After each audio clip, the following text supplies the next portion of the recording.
următorii mei și bine ați revenit aici pe canalul meu la un nou filmuleț. De câteva zile mă tot chinui să fac niște vloguri, am mai multe subiecte aici de abordat, doar că nu știu cum să le combin. În fine, noi suntem la spălătorie, Sorin spală mașina, se vede în spate, este o spumă roz pe mașină, pentru că este destul de murdar, a tot plouat, o tot parchează pe sub pom și s-a făcut urâtă. Copiii sunt în spate, bebe nu mai are răbdare ca de obicei și vrem să mergem la cumpărături. O să fac niște cumpărături din Supeco, nu știu dacă găsesc tot acolo, dar dacă nu o găsesc mai merg și la alt supermarket. Știu că trebuie să merg și la Lidl pentru că trebuie să cumpăr Pampers și mai vedem. Aș vrea să fie niște cumpărături cu prețuri. Sper din suflet să am timp să editez acest vlog și să pun toate prețurile. Eu intenționez și îmi doresc să fac treaba asta, dar cu răbdare o să fac și treaba asta. Vreau să vă arăt și niște cadouri pe care copiii le-au primit de la soacra mea. Aici este o plasă cu cadouri pentru ei, numai hăinuțe și plus un cadou pentru Sorin. Iar aici mai am ce mi-am comandat eu de la Avon. Vă las, vorbi mai târziu pentru că trebuie să merg la bebe în spate. Cam așa se întâmplă cu copiii. Ia uitați cum stau. Sper că m-au zis că pe fundal este super gălăgie. Am zis să-l punem și pe Ianis în cărucior. Pentru că pe Sorin în cărucior, pentru că așa trebuia să-l țin în brațe și mi-e mai ușor să-l pun așa. Bună, gogoșici! Ce te-ai supărat? Că a plecat tati? Păi vine acum. Ce amuzant mi se pare să-i văd așa pe amândoi. V-am zis, noi am venit la cumpărături. O să vi le arăt după ce ajungem acasă. Deci ca să-mi fie mult mai ușor, cred, o să vă arăt așa aici în față produsele, după care o să le pun aici pe blat, le mai pun la loc, vă mai filmez și așa mai departe. Nu mai știu sigur care, de unde le-am luat, bine, cele mai multe v-am zis le-am luat din Supeco, dar vi le arăt exact așa cum vin la rând, pentru că sunt foarte multe și mi-ar fi foarte greu altfel. Am luat o pungă de pețe, așa cuiburi, eu pe asta o folosesc la ciorbe. Așa, aici am odorizante pentru toaletă, două așa de la DAC, roșii, o caserolă, salam sandwich, avocado, două bucăți, niște fusile de la Barilla, mălai pentru mămăliguțe, banane, o smântână așa cu 20% grăsime de la Casa Bună, niște bureți de sârmă pentru că am nevoie în bucătărie, o pungă așa mare de tortiții cu susan alb și negru. Imediat ți le desfac, ai răbdare. Așa, cașcaval, așa, bețișoare, imediat, bețișoare de urechi. Vă arăt imediat, am luat, da, mami, am luat sushi din Lidl și Ianis vrea să-i desfac, revin imediat. Sushi, ăsta știu că a fost 16 lei, aici are sosulețul respectiv, desfac să-i dau și lui. Așa. Am aici luat Ianis Kinder Pingui, dar am mâncat-o. Eugenii de la Croco. Știu că sunt mai multe, dar nu știu să vă zic pe unde sunt. Am aici niște clementine, mandarine, ceva, o punguță. Capsule de cafea, așa, cortado. Două cutii am luat. Încă un Kinder Pingui, v-am zis că și-a luat Ianis două. Fairy cu rodie. Din nou banane, aici sunt mai multe.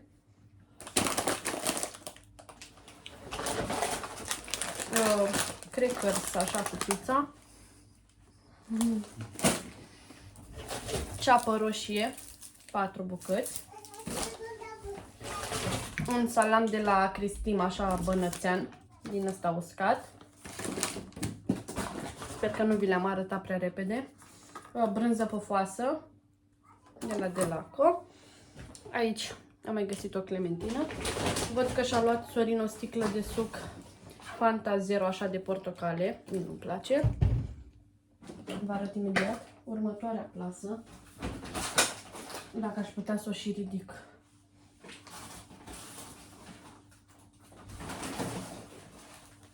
Am luat alta, că pe aia nu pot să o ridic. Am aici din nou o cutie de cafea. Un unt de arahide. O cutie de lapte. Am luat 2 sau 3. 2 pentru bebelușă. Muștar. Iaurturi din acestea brânzică, așa, cu diferite fructe, nu știu câte am luat, multe. Din nou. Aici am aripioare pe care trebuie să le tai eu părticica aceea, știți voi, și să le pun la congelator.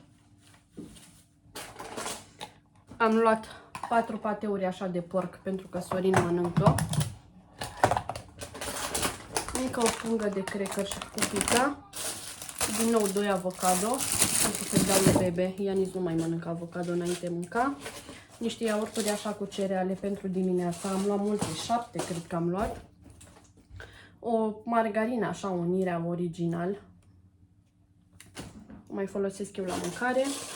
Iaurt din nou. Cașcaval așa alpina. Îmi place mult pe pizza sau când fac paste. Băneasa făină de grâu. Le pun așa pe aragaș și peste tot, că le fac eu după aceea. Pipote de pui am luat 2, dar nu știu unde este cealaltă. O las aici pe asta. Aici am luat Activia cu fibre 3, așa un set.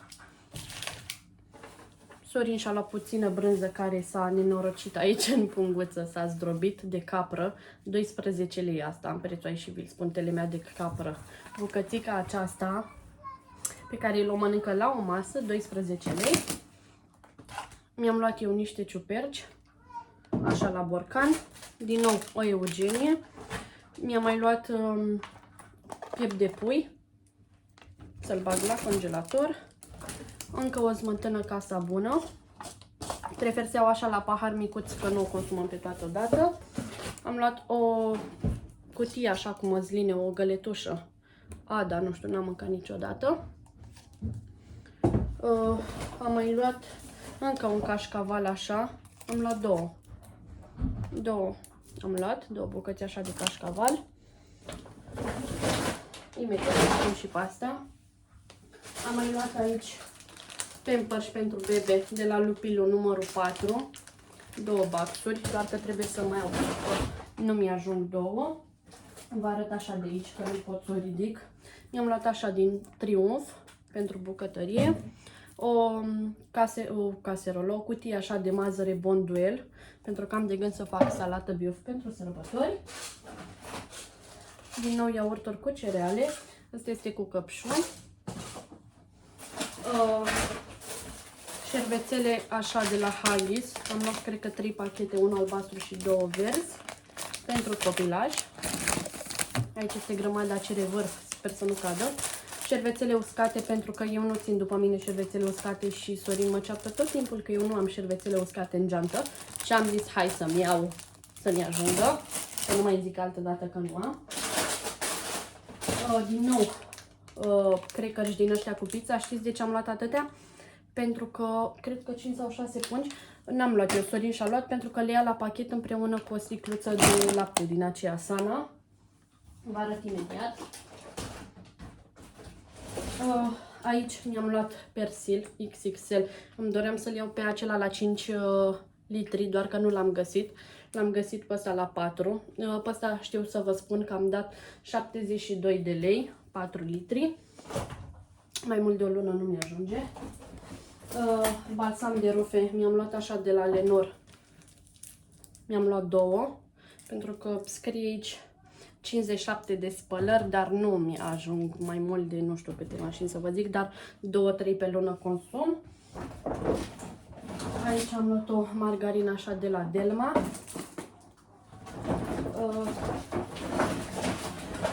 Și-a luat Sorin așa Albalacht, v-am zis că el bea. Și-a luat tot baxul acesta. Aici mai am imediat artesana așa de vacă pentru bebe, iaurt. Aici am luat eu niște biguri. Imediat.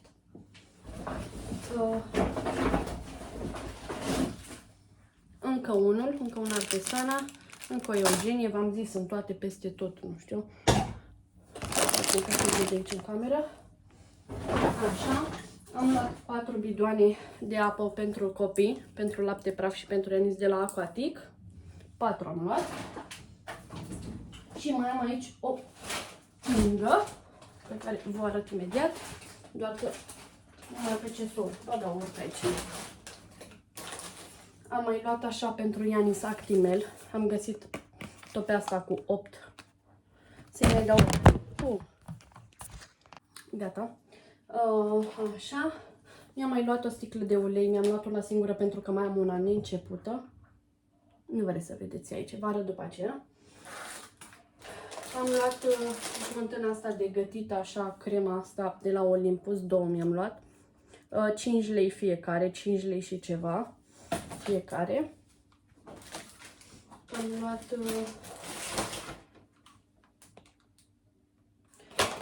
rezervă pentru toaletă, văd că am luat și eu și Sorin pentru că am avut 2 coșuri și ne-am cam împrăștiat așa.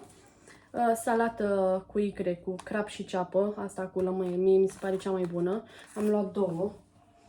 Vă arăt și pe cealaltă imediat. Încă o pungă din asta, văd că am luat Sorin o grămadă. V-am zis că am mai cumpărat un pachet de șervețele așa de la Huggies, deci am luat în total 3 pachete. 2 supe așa la plic, nu știu de ce le-am luat. Încă un iaurt cu cereale, vi le arăt așa pentru că nu știu cum să mai pun punga. Imediat. Am luat niște alune așa cu sare. Din nou pipote de pui din astea congelate. Încă un iaurt cu cereale, v-am zis că din astea chiar am luat mai multe. Aici am luat niște pere din alea Santa Maria pentru Ianis, că lui îi plac astea și le dau și la grădii. Aici am luat o pungă așa de morcov. Foarte legume nu am luat pentru că eu am la congelator, am brocoli, am sfeclă, conopidă, păstârnac, am de toate. Așa, și am luat morcov.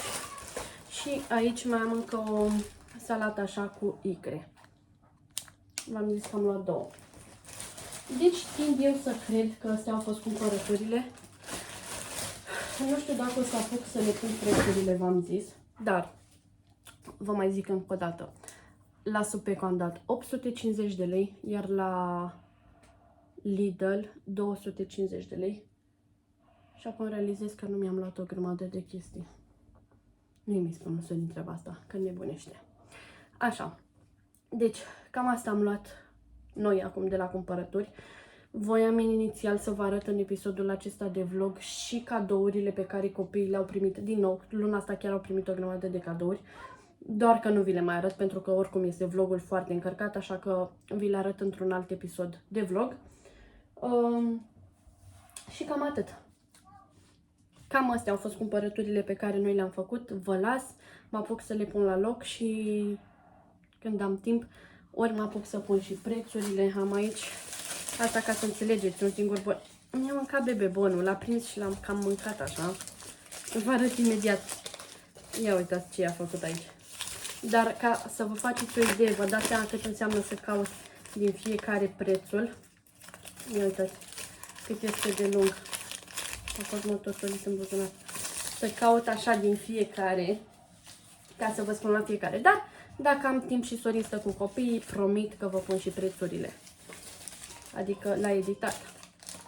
Nu știu câți aveți în orașele voastre Supeco, dar mă gândesc că ar fi interesant să aflați prețurile și acestui supermarket. La Lidl oricum le știți deja și de la Lidl vă spun așa, am luat cutiile de lapte praf pe care am dat 65 de lei pe fiecare cutie. Baxurile de Pampers le-am luat cu 34 de lei fiecare bax. Am mai luat 2 croasante pentru Enis pe care nu vi le-am arătat. Astea de aici așa cu unt pe care am dat 1,60 lei pe fiecare. Și ce am mai luat din Lidl? Și sushi-ul pe care vi l-am arătat și am dat 16 lei. Deci 200 și ceva, nu mai știu sigur, că 200, chiar nu mai știu cât am dat acolo. În fine, deci asta am luat din Lidl, ca să vă faceți o idee. În rest, tot ce am cumpărat este din Supeco. Vă las și ne vedem data viitoare tot aici pe canalul meu la un nou episod de vlog. Vă pup și vă mulțumesc că ați avut răbdare să stați cu mine până la final. Vă mulțumesc în continuare pentru că sunteți aici pe canalul meu. Vă rog din suflet, cei care nu v-ați abonat, să o faceți pentru că m-ați ajutat enorm. Și, nu știu, vă mulțumesc încă o dată. Ne revedem data viitoare.